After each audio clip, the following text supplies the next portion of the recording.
A história de Jó é quando a fé entra no fogo e não vira cinza. Deus me deu, Deus tomou. Bendito seja o nome do Senhor. A Ele toda a honra e toda a glória e o louvor. Tem frases que não são apenas palavras, são marcas na história, são cicatrizes transformadas em testemunho. E essa frase, tão repetida em cultos, devocionais e momentos difíceis, não nasceu num dia tranquilo. Ela não foi dita em um cenário confortável. Ela não veio de alguém que estava bem. Ela saiu da boca de um homem que, em poucas horas, viu a vida inteira desmoronar. Imagine você acordar num dia comum e, antes do sol se pôr, descobrir que perdeu tudo: sua segurança, sua renda, seus sonhos, sua estabilidade, sua imagem, sua paz e, pior de tudo, sua família. O tipo de perda que não tem volta ao normal. O tipo de perda que divide a vida em dois tempos, antes e depois. Esse homem era Jó, e a história dele não é só sobre tragédia, é sobre um segredo espiritual que quase ninguém percebe na primeira leitura. Um segredo que muda como você encara dor, silêncio, injustiça, espera e fé. Porque a história de Jó não ensina apenas a aguentar firme, ela revela algo muito maior. A diferença entre crer em Deus por causa do que Ele dá e crer em Deus por causa de quem Ele é. Se você ficar comigo até o fim, você vai entender por que Jó não foi destruído pela tempestade. Ele foi transformado por ela. Respira fundo. Vamos caminhar juntos. Quem era Jó antes da tempestade? Antes da dor, vem o contexto, porque a Bíblia não apresenta Jó como um homem qualquer. No começo do livro, ele é descrito como alguém íntegro, reto, temente a Deus e que se desviava do mal. Essa descrição é forte. Íntegro significa alguém inteiro por dentro, uma pessoa que não vive em pedaços, não vive de máscaras. Reto aponta para alguém justo na prática, não só no discurso. Temente a Deus não é medo, é reverência. É quem vive consciente do sagrado. E desviar-se do mal mostra escolha, vigilância, postura. Ou seja, Jó não era perfeito, mas era verdadeiro. Só que a história não para na espiritualidade. Jó também era extremamente próspero. Ele tinha uma riqueza enorme para aquele tempo. Rebanhos, animais, servos, estrutura, propriedades. Se trouxermos para hoje, ele seria alguém muito acima da média. Um homem conhecido, respeitado e bem-sucedido. E se não bastasse, sua família era completa. Ele tinha 10 filhos, 7 filhos e 3 filhas. E a família dele tinha um detalhe bonito. Eles se reuniam, celebravam. Havia banquetes, encontros, alegria. E aqui vem um detalhe que revela o coração de Jó. Depois de cada festa, ele se levantava cedo e oferecia sacrifícios a Deus por seus filhos, dizendo em seu coração: talvez tenham pecado. Não porque ele desconfiava deles como pai desconfiado, mas porque ele era um homem que entendia a fragilidade humana. Ele cuidava espiritualmente do que amava. Então pensa comigo. Jó tinha fé, tinha caráter, tinha bens, tinha família, tinha estabilidade, tinha respeito. A vida dele parecia uma fortaleza. Só que tem uma verdade que a gente aprende cedo ou tarde.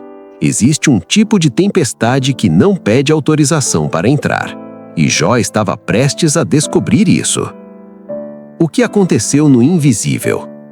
Enquanto Jó vivia seus dias, havia uma cena acontecendo em outra dimensão.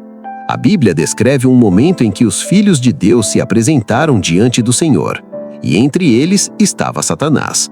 Essa parte é importante porque nos lembra que nem tudo o que acontece no visível nasce no visível.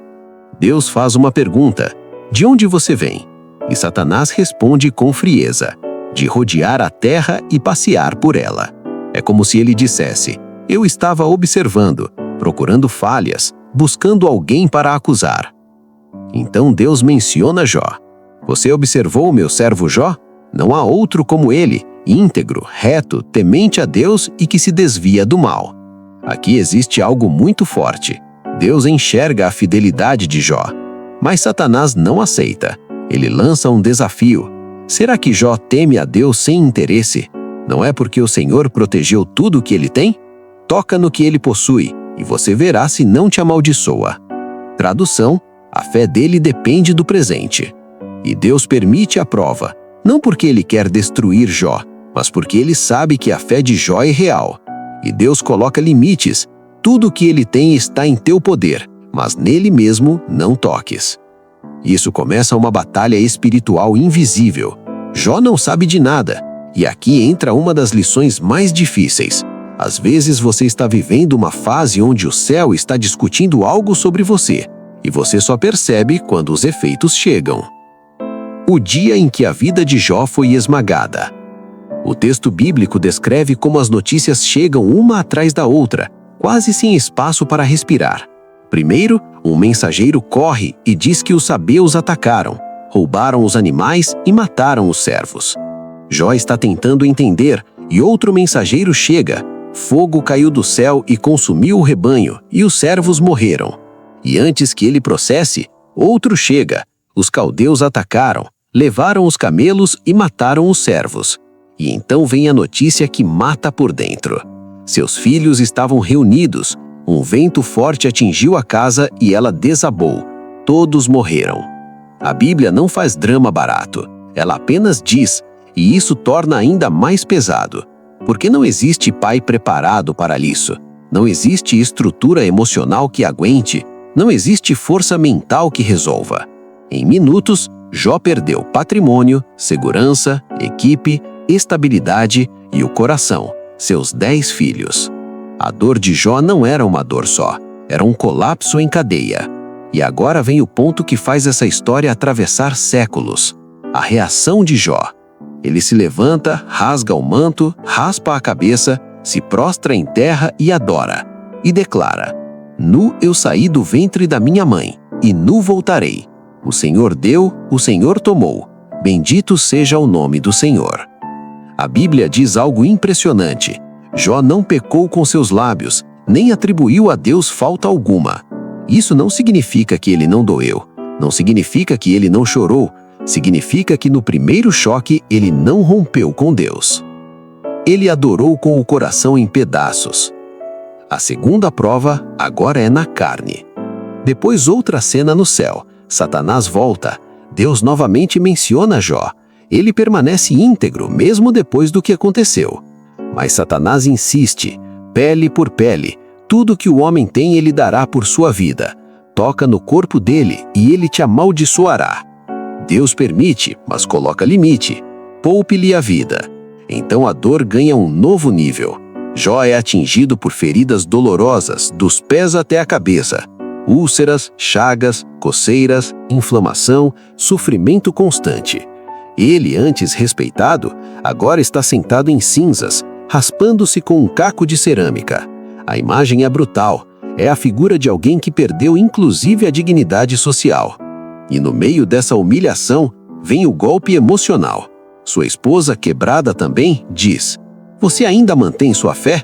Amaldiçoa a Deus e morre. Não pense nela como vilã. Pense nela como alguém em colapso. Às vezes quem está perto de nós fala a partir do próprio desespero. Mas Jó responde: Você fala como alguém sem entendimento.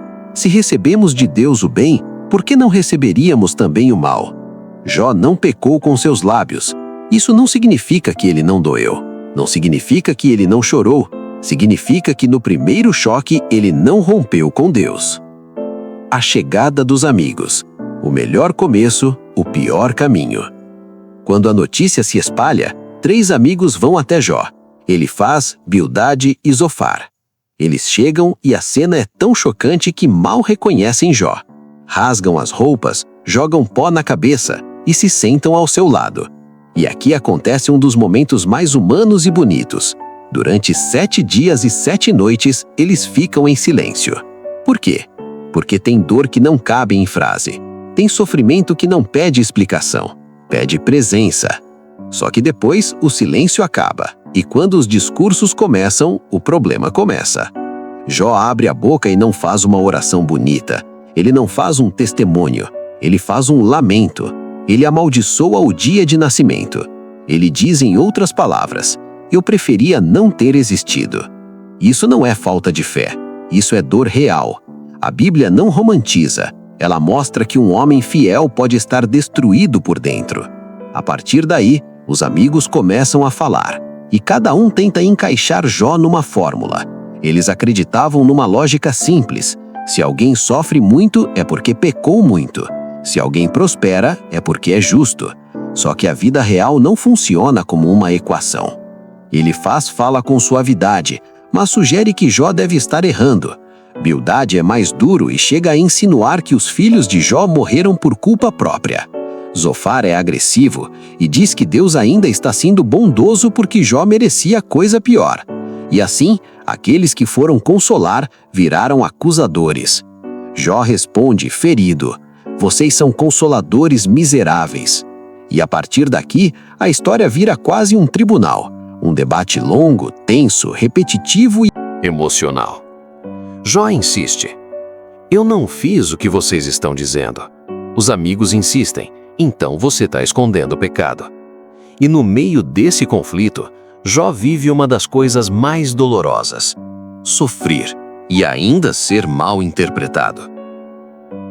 O ponto mais profundo: quando Jó não entende Deus, mas não o abandona.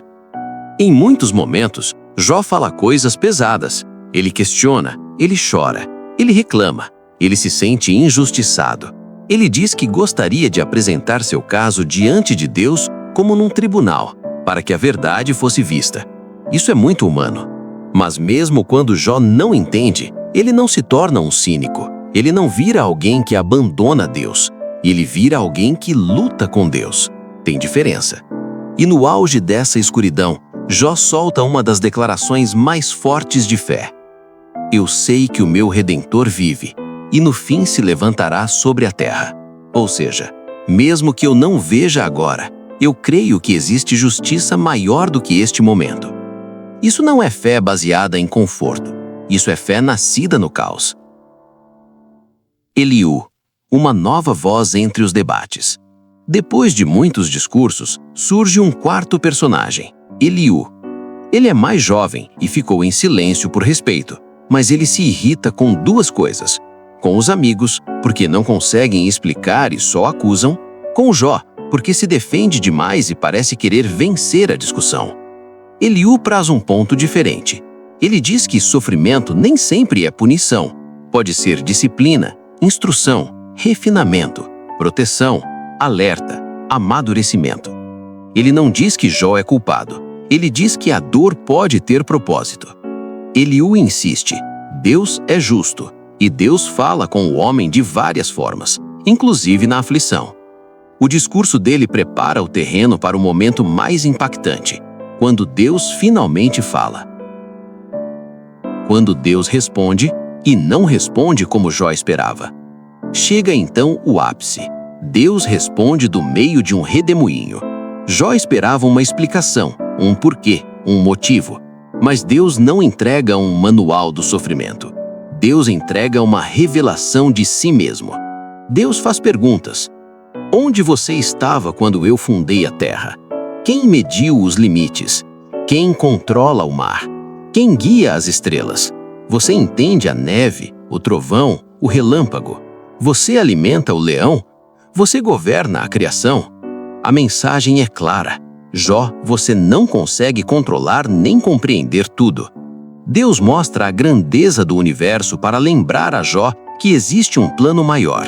E então Deus fala de duas figuras misteriosas, Beemote e Leviatã, forças que o homem não controla. É como se Deus dissesse: você não consegue domar isso, quanto mais entender tudo o que eu faço.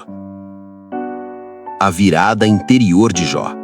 Diante disso, Jó não argumenta mais, ele se quebra. Ele diz: eu sei que tudo podes, e nenhum dos teus planos pode ser frustrado. E depois ele confessa: eu falei do que eu não entendia, coisas maravilhosas demais para mim. E então vem a frase que muda tudo: antes eu te conhecia só de ouvir, mas agora meus olhos te veem. Isso é profundo, porque Jó não recebeu resposta, Jó recebeu encontro. E há momentos na vida em que você não recebe explicação, você recebe presença. E isso sustenta mais do que qualquer argumento. Jó se arrepende no pó e na cinza, não porque ele era um grande pecador escondido, mas porque percebe a pequenez humana diante da grandeza divina. Ele sai da fase do "eu preciso entender tudo" para "eu posso confiar mesmo sem entender tudo". Deus repreende os amigos e exalta a honestidade de Jó. E aqui tem outra lição enorme. Jó, o ferido, ora pelos que feriram. Jó, o acusado, intercede pelos acusadores. Jó, o humilhado, libera perdão. Isso mostra que a fé não é só aguentar, é ser transformado. A restauração. O dobro, mas com um coração diferente. Depois disso, Deus restaura Jó. E não é uma restauração pequena, é dobrada. Jó recebe novamente bens, rebanhos, honra, vida longa. Ele também tem filhos novamente, 7 filhos e 3 filhas. E as filhas são descritas como notavelmente belas. E Jó faz algo incomum. Ele dá a herança às filhas junto com os filhos, sinal de generosidade e visão transformada. Jó vive muitos anos e vê gerações. E o texto fecha dizendo que Jó morreu velho e satisfeito, farto de dias. Mas o principal não é o dobro dos bens. O principal é que Jó terminou a história com uma fé mais profunda. O segredo de Jó. A frase que muda tudo. E aqui está o segredo que muda nossa vida. Quando não entendemos o porquê, ainda podemos confiar no quem. Jó não recebeu todas as respostas. Jó recebeu Deus. E às vezes a dor nos leva para um lugar em que a gente descobre algo que nunca descobriria sem o vale. Que Deus não é só a mão que dá. Deus é o coração que sustenta. E isso muda tudo. Talvez hoje você esteja vivendo seu próprio capítulo difícil. Talvez você esteja num tempo em que as coisas perderam sentido. Talvez você esteja cansado, frustrado, ferido, confuso. Talvez você esteja esperando uma resposta que não chega. Mas a história de Jó mostra que o silêncio não é abandono. O silêncio pode ser preparação. E mesmo quando a vida parece injusta, existe um Deus que continua sendo Deus. Se Jó conseguiu adorar em cinzas, é porque existe uma força que não nasce do conforto. Nasce da confiança. Se essa mensagem falou com você, eu te convido, se inscreva no canal, ative o sininho, porque aqui cada vídeo é uma caminhada, não só pelo texto, mas pela presença de Deus. E que sua fé cresça mesmo nas tempestades. Se você gosta de narrativas que unem história, símbolos e significado, então você está no lugar certo. Inscreva-se no canal, ative o sininho e continue com a gente nessa jornada. Porque quando a gente lembra, a gente entende. E quando a gente entende, nada nunca mais será igual.